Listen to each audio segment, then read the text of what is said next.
Students. இன்னைக்கு வீடியோவில் நம்ம எதை பற்றி பார்க்க போகிறோம் அப்படின்னா 12th ஸ்டாண்டர்டுடைய கிராமர் சிலபஸ். அதாவது கிராமர் சிலபஸ் அப்படின்றத பார்க்கணும் அப்படின்னா ஃபர்ஸ்ட் நமக்கு ரெண்டு விதமாக நம்ம பார்க்கணும். ஒன்று, புக் பேக்ல என்னென்ன கிராமர் இருக்கு, நமக்கு எக்ஸாம் பாயிண்ட் ஆஃப் வியூல என்னென்ன கிராமர் இருக்கு அப்படின்ட்டு.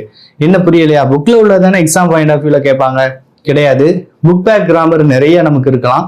ஆனா எக்ஸாம் பேட்டர்ன் படி ஒரு சில கிராமர் மட்டும்தான் நமக்கு கேட்டிருக்காங்க. அது என்ன அப்படின்னா, ஃபர்ஸ்ட் புக் பேக் கிராமர் என்னென்ன இருக்கு, அப்புறம் என்னென்ன சிலபஸ் நமக்கு கொடுத்துருக்காங்க, அப்புறம் கொஸ்டின் பேப்பருடைய பேட்டர்ன் என்னென்ன இருக்கு, அதுல என்னென்ன கிராமர் கொடுத்துருக்காங்கன்றது நம்ம தெளிவா பார்த்துட்டோம்னா ரெண்டுக்குள்ள வித்தியாசம் புரிஞ்சிடும். ஸோ அந்த வகையில நமக்கு மொத்தம் 4 இந்த கொஸ்டின் பேப்பர் பேட்டர்னை பிரிச்சோம் அப்படின்னா 4 விதமா இருக்கு. ஃபர்ஸ்ட் என்ன அப்படின்னா லெசன்ஸ். இந்த லெசன்ஸ் நம்ம சொல்றது 6 யூனிட் கொடுத்துருக்காங்க. இந்த 6 யூனிட்ல ஒரு யூனிட்ல 3 டாபிக், அதாவது ப்ரோஸ், போயம், சப்ளிமெண்டரி அப்படின்னு சொல்லிட்டு வருது. இந்த இதுல எல்லாமே நமக்கு ஷார்ட் கொஸ்டின், பேராகிராஃப் இது மாதிரி தான் இருக்கும். இது எல்லாத்தையுமே நம்ம படிச்சு ஆன்சர் பண்ற மாதிரி தான் இருக்கும். ஓனா எழுதுற கொஸ்டின் 1-2 மட்டும் தான் நமக்கு கேட்பாங்க. ஆனா அடுத்தது பாத்துக்கிட்டீங்க அப்படின்னா வொகாபுலரி எக்ஸசைஸ். இந்த வொகாபுலரி எக்ஸசைஸ் அப்படின்றது ஒரு 20 கொஸ்டின்ஸ் கேட்பாங்க நமக்கு. இந்த 20 கொஸ்டின்ஸ்ல 20 மார்க் எடுத்தாதான் நமக்கு இங்கிலீஷ்ல சென்டம் எடுக்கணும் அப்படின்னா அது பாசிபிள் ஆகும். ஸோ அது என்னென்ன அப்படின்றத நம்ம பார்ப்போம். அடுத்தது மூணாவதா நமக்கு கொடுத்துருக்குது கிராமட்டிக்கல் எக்ஸசைஸ். இந்த கிராமட்டிக்கல் எக்ஸசைஸ் அப்படின்றது 2 மார்க்ஸ் 2 மார்க்ஸ் 1 மார்க் இந்த கேட்டகரியில கேட்காங்க. ஸோ அதுல என்னென்ன கிராமர் டாபிக்ஸ் இருக்கு அப்படின்றத நம்ம பார்க்கணும். அடுத்து காம்ப்ரிகென்ஷன் எக்ஸசைஸ் அப்படின்னு இருக்கு. இந்த காம்ப்ரிகென்ஷன் எக்ஸசைஸ் டோட்டலாவே நம்ம ஓனா எழுதுறது தான். படிச்சு எழுதுறது இருந்தாலும் ஓனா எழுதுறது தான் இதுல நிறைய வைட்டல் ரோல் பிளே பண்ணுது. ஸோ இந்த 4 வித்தியாசமான செக்ஷன்ல என்னென்ன கொஸ்டின்ஸ் வரும் அப்படின்றது ரொம்ப டீட்டெயில்டா பார்த்துடலாம் வாங்க. லெசன்ஸ் அப்படின்றதுல நம்ம பார்க்க போனோம் அப்படின்னா டோட்டலாக நமக்கு 6 யூனிட்ஸ் இருக்குது. அதாவது 6 யூனிட்ஸ் அப்படின்னு நம்ம பார்த்தோம் அப்படின்னா ஒரு யூனிட்டுக்கு ப்ரோஸ், போயம், சப்ளிமெண்டரி அப்படின்னு 3 இருக்குது. ஸோ இந்த 3ல் நமக்கு யூனிட் 1 அப்படின்னு நம்ம பார்த்தோம் அப்படின்னா ப்ரோஸ் நமக்கு 2 ஜென்டில்மேன் ஆஃப் வெரோனா அப்படின்னு இருக்குது. போயம் பார்த்தீங்கன்னா த கேஸ்டில் அப்படின்னு இருக்குது. சப்ளிமெண்டரி என்ன இருக்குன்னா God sees the truth but waits அப்படின்னு இருக்குது. செகண்ட் யூனிட்டில் prose a nice cup of tea அப்படின்னு. அடுத்து போம் நமக்கு என்னென்னா our casuarina tree. Supplementary life of pi. Unit 3ல் ப்ரோஸ் என்ன அப்படின்னா in celebration of being alive. அடுத்து போயம் என்ன அப்படின்னா all the world stage. Supplementary என்ன அப்படின்னா த ஹவர் ஆஃப் ட்ரூத் அப்படின்றது ஒரு ட்ராமா. அதான் ப்ளே அப்படின்னு ப்ராக்கெட்டில் போட்டிருக்காங்க. ப்ளே அப்படின்னா அதுக்கு அர்த்தம் ட்ராமா அப்படின்னு அர்த்தம். யூனிட் 4 ப்ரோஸ் என்ன அப்படின்னா த சம்மிட். போம் என்ன அப்படின்னா Ulysses. Supplementary the midnight visitor அப்படின்றது. யூனிட் 5 என்ன அப்படின்னா ப்ரோஸில் the chair. Poem a father to his son. Supplementary அப்படின்றது all summer in a day. Unit 6ல் என்ன இருக்குன்னா prose on the rule of the road. Poem incident of the French camp. Supplementary என்னென்னா remember Caesar அப்படின்றது play. So ப்ளேனா என்னன்னு நம்ம சொல்லியிருக்கோம், ட்ராமான்னு சொல்லியிருக்கோம். நமக்கு இந்த இதில் லெசன் அப்படின்னு பார்த்துக்கிட்டோன்னா ஒரு யூனிட்டில் 3 டாபிக் இருக்குது. அப்போது நமக்கு 6 யூனிட் இருக்குது, 18 டாபிக் இருக்குது. ஸோ இதில் பார்த்துக்கிட்டிங்கன்னா ஷார்ட் கொஸ்டின்ஸ், பேராகிராஃப், அந்த மாதிரி புக் பேக் எக்ஸசைஸ் இது எல்லாமே நமக்கு வரும். ஸோ இதில் நம்ம எல்லாமே படித்து எழுதுகிற மாதிரி தான் இருக்கும். எதுவுமே நம்ம சொந்தமாக எழுதுகிற மாதிரி இருக்காது. அது 2 மார்க் கொஸ்டினாக இருக்கலாம், அப்ரிசியேஷன் கொஸ்டினாக இருக்கலாம், அல்லது பேராகிராஃப் கொஸ்டினாக இருக்கலாம். எல்லாமே நம்ம படித்து எழுதுகிற மாதிரி தான் இருக்கும். ஸோ இது இந்த மாதிரியான, அதாவது ஃபஸ்ட்டு பேட்டர்னில் பார்த்தோம் அப்படின்னா லெசன். Second vocabulary exercise. இந்த வொகாபுலரி எக்ஸசைஸில் நமக்கு எக்ஸாமில் ஒரு 20 மார்க்ஸ்க்கு கேட்குறாங்க. ஸோ இதில் எது அப்படின்னா சினோனிம்ஸ் ஃபஸ்ட்டு வருது. சினோனிம்ஸில் எப்படியுமே நமக்கு ஆப்ஷன்ஸ் கொடுத்துருப்பாங்க. 4 ஆப்ஷன்ஸ் இருக்கும். அதில் ஏதாவது பெஸ்ட் ஆப்ஷன் நம்ம செலக்ட் பண்ணணும். ஆன்டனிம்ஸ் அப்படின்னு பார்த்துக்கிட்டிங்கன்னா அதே மாதிரி தான், அதே 4 ஆப்ஷன்ஸ் இருக்கும். ஒரு பெஸ்ட் ஆன்சரை நம்ம செலக்ட் பண்ணுற மாதிரி இருக்கும். சிலபிஃபிகேஷன் அப்படின்றது. சிலபிஃபிகேஷன் என்ன அப்படின்னா ஒரு கரெக்டான வேர்டை நம்ம என்ன பண்ணணும், நம்ம ப்ரொனவுன்சியேஷன் பண்ணும்போது, அப்படி ப்ரொனவுன்ஸ் பண்ணும்போது நம்ம அந்த சவுண்டில் உள்ள அக்சென்ட் வரும், அதாவது ஸ்ட்ரெஸ் வரும். அந்த எந்த இடத்துல ஸ்ட்ரெஸ் வருதுன்றதை பார்த்துட்டு நம்ம அதை பிரிக்கிறது தான் என்ன அப்படின்னா சிலபிஃபிகேஷன். அடுத்து ப்ரிஃபிக்ஸ் அண்ட் சஃபிக்ஸஸ். அதாவது ஒரு ரூட் வேர்டு நமக்கு கொடுத்துருவாங்க. அந்த ரூட் வேர்டுக்கு முன்னாடியும் பின்னாடியும் கரெக்டான வேர்டை நம்ம ஜாயின் பண்ணி அதை ஒரு வேர்டாக நம்ம மாற்றணும், முழு வேர்டாக மாற்றணும். சிங்குலர் ப்ளூரல் ஃபார்ம்ஸ் நமக்கு தெரியும், பாய் பாய்ஸ் அந்த மாதிரி இருக்கும். பட் அதுக்காக அவ்வளோ ஈஸியாக இருக்காது. கொஞ்சம் நம்ம எல்லா வேர்ட்ஸையும் ரெஃபர் பண்ணியிருந்தோம்னா நம்மளால் எழுத முடியும். அடுத்து என்ன அப்படின்னா ஹோமோஃபோன்ஸ் அண்ட் ஹோமோனிம்ஸ். ஹோமோஃபோன்ஸ்னால் என்ன அப்படின்னா கன்ஃபியூசபிள்ஸ் அப்படின்னு இங்கிலீஷில் சொல்லுவாங்க. அதாவது சிமிலர் சவுண்டு, அதாவது அதை நம்ம வாசிக்கும்போது சிமிலராக இருக்கும், ஆனால் ஸ்பெல்லிங் வேறையாக இருக்கும், மீனிங்கும் வேறையாக இருக்கும். ஸோ அந்த இதுலேருந்து நமக்கு ஒரு கொஷின்ஸ் வருது. Abbreviations and acronyms. இந்த அப்ரிவேஷன்ஸ் அண்ட் அக்ரானிம்ஸ்ன்றது நம்ம லோயர் கிளாஸ்லேருந்து படிச்சிருப்போம். எம்பிபிஎஸ் அப்படின்னா அதுக்கு ஃபுல் ஃபார்ம் என்ன, ஐஏஎஸ் அப்படின்னா அதுக்கு ஃபுல் ஃபார்ம் என்ன அப்படின்றது வரும். பிரிட்டிஷ் இங்கிலீஷ், அமெரிக்கன் இங்கிலீஷ் இதுவும் நம்ம லோயர் கிளாஸில் படிச்சிருந்துருக்கலாம். ஆனால் 10th ஸ்டாண்டர்டில் வந்து இந்த பிரிட்டிஷ் இங்கிலீஷ், அமெரிக்கன் இங்கிலீஷ் கிடையாது. 11th அண்ட் 12th ஸ்டாண்டர்டில் நம்ம படிப்போம். ஸோ அமெரிக்கன் யூசேஜில் ஒரு வேர்டு இருக்குது அப்படின்னா அதில் பிரிட்டிஷ் யூசேஜில் அதுக்கு உண்டான வேர்டு கொஞ்சம் வித்தியாசமாக இருக்கும். ஸோ அந்த மாதிரியான வேர்ட்ஸ் வந்து நமக்கு ஒரு மார்க்குக்கு வருது. அடுத்து ஃபாரின் வேர்ட்ஸ். இங்கிலீஷில் இருக்கக்கூடிய எல்லா வேர்ட்ஸுமே வந்து நேட்டிவ் வேர்ட்ஸ் கிடையாது, அதை மற்ற லாங்குவேஜிலேருந்து பாரோ பண்ணியிருப்பாங்க. அப்படி பாரோ பண்ண வேர்ட்ஸுக்கு வந்து கரெக்டான மீனிங் என்ன அப்படின்றத பார்க்குறது தான் ஃபாரின் வேர்ட்ஸ். கிளிப்டு வேர்ட்ஸ் அப்படின்றது வந்து நமக்கு என்ன வரும் அப்படின்னா, அதாவது ஒரு ஃபுல் வேர்டை வந்து நம்ம கிளிப்புனா கட் பண்ணுறதுன்னு அர்த்தம். இப்போ மைக்ரோஃபோன் அப்படின்னு இருக்குன்னா மைக் அப்படின்னு மட்டும் நம்ம யூஸ் பண்ணுவோம், அதுதான் கிளிப்டு வேர்ட்ஸ். அப்புறம் வந்து பிளெண்டட் வேர்ட்ஸ் அப்படின்றது 2 வேர்டு இருக்கும், அதனுடைய யூசேஜை ஒன்றா நம்ம ஆக்குறது. அதாவது இன்டர்நேஷ்னல் போலீஸ் அப்படின்னுங்க இன்டர்போல் அப்படின்னு நம்ம மாற்றிக்கிறது தான் பிளெண்டட் வேர்ட்ஸ். அடுத்து காம்பவுண்ட் வேர்ட்ஸ் அப்படின்னு நம்ம எதை சொல்லுவோம் அப்படின்னா noun plus noun plus verb அப்படின்ற ஒரு ஃபார்ம் நமக்கு கொடுத்துருவாங்க. அதை கரெக்டான வேர்டாக நம்ம வந்து செலக்ட் பண்ணி எழுதணும்.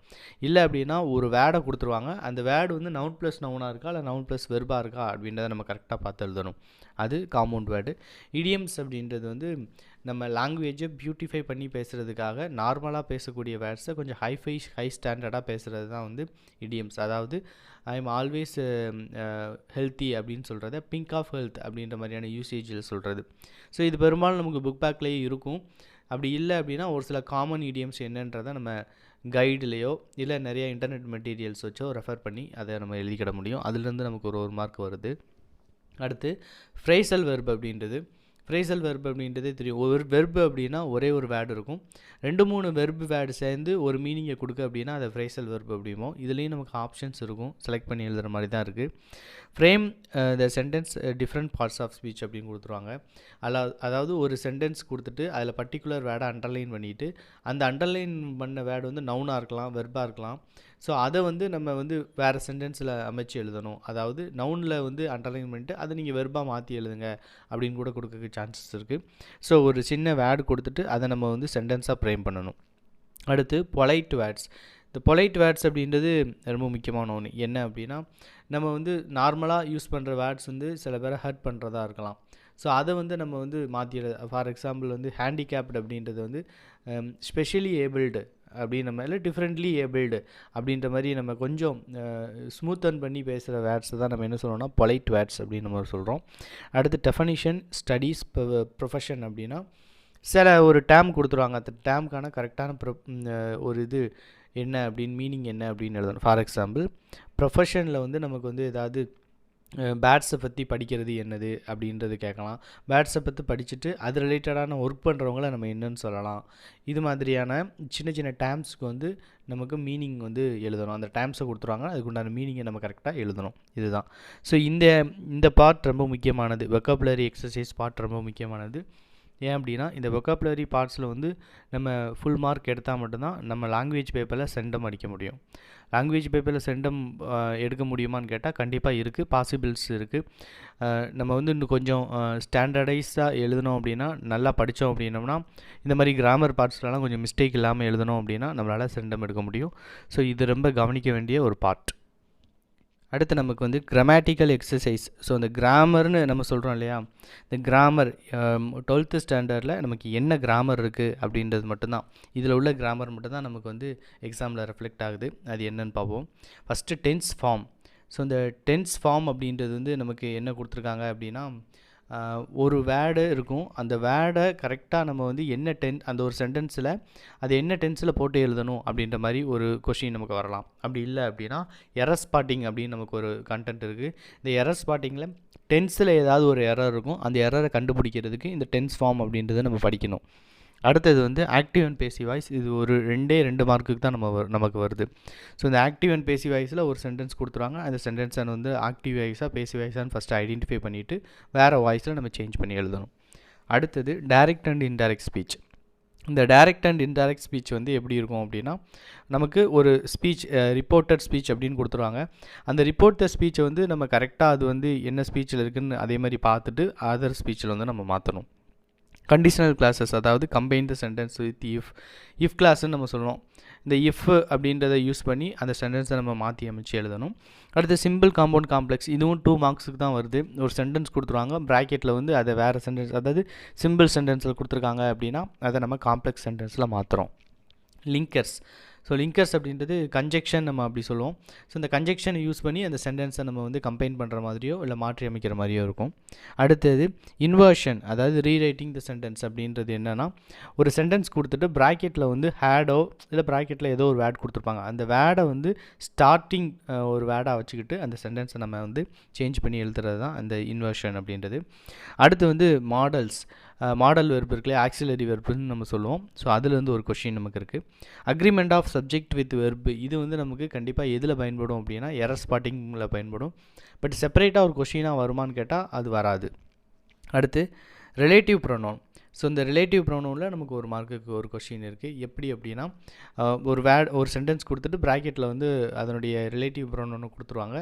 அந்த இதை பயன்படுத்தி நம்ம சரியாக அந்த சென்டென்ஸை மாற்றி அமைச்சு எழுதணும். இல்லை அப்படின்னா ப்ராக்கெட்டில் ஒரு வேளை நமக்கு அந்த ரிலேட்டிவ் ப்ரொனவுன் கொடுக்காமலே அந்த சென்டென்ஸை ரிலேட்டிவ் ப்ரொனவுன் யூஸ் பண்ணி எழுதுங்க அப்படின்னு கூட நமக்கு கொடுக்கலாம். ஸோ அது அந்த இதுக்கு தகுந்த மாதிரி நம்ம சேஞ்ச் பண்ணி எழுதணும். அடுத்து ப்ரிப்போசிஷன்ஸ். இது ஒரு மார்க்குக்கு நமக்கு கேட்காங்க.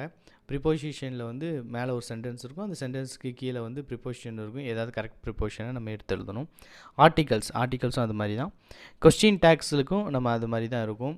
4 அல்லது 3 கொஸ்டின் டேக் இருக்கும். அந்த கொஸ்டின் டேக்கில் எது கரெக்டோ அதை சூஸ் பண்ணி எழுதணும். சென்டென்ஸ் பேட்டர்னில் ஒரு சென்டென்ஸ் கொடுத்துருவாங்க, கீழே அதனுடைய பேட்டர்ன் கொடுத்துருவாங்க. கரெக்டான பேட்டர்னை செலக்ட் பண்ணி எழுதணும்.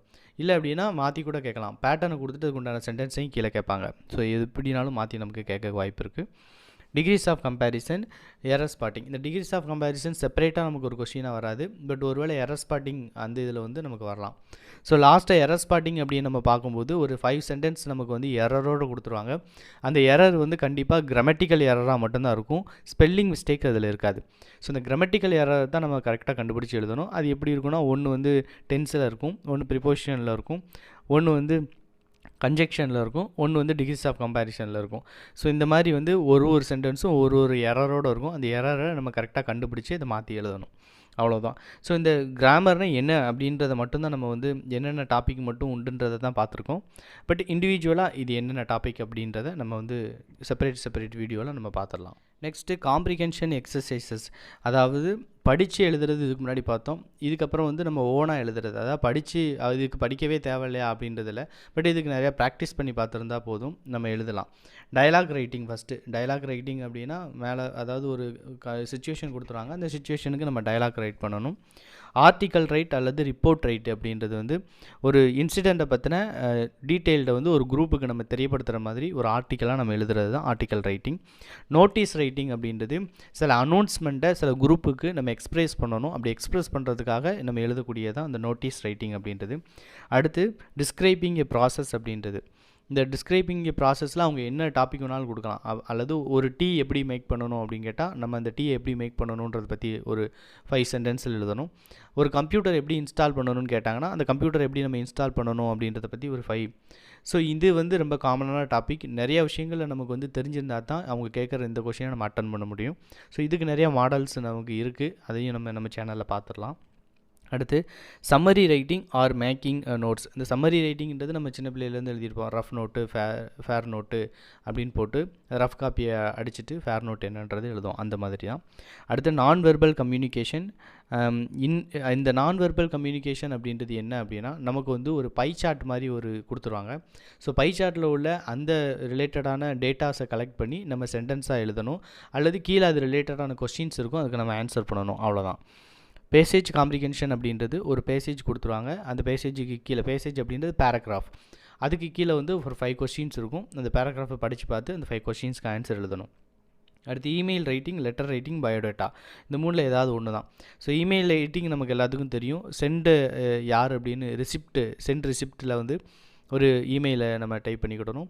அதுக்கடுத்து சப்ஜெக்ட் என்னன்னு போடணும். அப்புறம் நம்மளுடைய மெயில் என்னன்றதை அந்த இடத்துல எழுதணும். அப்புறம் வந்து ஃபைனலாக அது அட்டாச்மெண்ட் ஃபைல் ஏதாவது இருந்தால் பண்ணிவிட்டு சென்ட் பண்ணணும். ஸோ இந்த ப்ராசஸை நம்ம எழுதுகிற மாதிரி இருக்கும். லெட்டர் ரைட்டிங் எல்லாத்துக்குமே தெரியும். ஃப்ரம் டு அந்த மாதிரி போட்டு எழுதுவோம். பர்சனல் இம்பர்சனல் லெட்டர்ஸ்லாம் இருக்குது. பயோடேட்டா அப்படின்னா நம்முடைய பயோடேட்டா இல்லை அவங்க கேட்டிருக்கிறதுக்கு ரிலேட்டடான பயோடேட்டாவை நம்ம மேக் பண்ணுற மாதிரி இருக்கும். அடுத்தது ஜம்பிள்டு வேர்ட்ஸ். ஸோ இந்த ஜம்பிள்டு வேர்ட்ஸ் அப்படின்றது எது அப்படின்னா, நமக்கு வந்து ஒரு சென்டென்ஸ் வந்து கரெக்டான மீனிங்ஃபுல் சென்டென்ஸாக இருக்கணும்னா அது கரெக்டான ஆர்டரில் இருக்கணும். இது கரெக்டான ஆர்டரில் இருக்காது, கொஞ்சம் வித்தியாசமாக இருக்கணும். அதை நம்ம படித்து பார்த்துட்டு சரியான மீனிங்ஃபுல்லான சென்டென்ஸாக மாற்றணும். அவ்வளோதான். அடுத்து செமண்டிக் நெட்வொர்க் அப்படின்றது வந்து இங்கே நமக்கு வந்து ரொம்ப ஈஸியான ஒரு இது தான். இந்த செமண்டிக் நெட்வொர்க் அப்படின்றது வந்து நமக்கு ஒரு 5 சென்டென்ஸ் கொடுத்துருவாங்க. அந்த 5 சென்டென்ஸுக்கு கீழே வந்து க்ளூ வேர்ட்ஸ் ஒரு 5 இருக்கும்.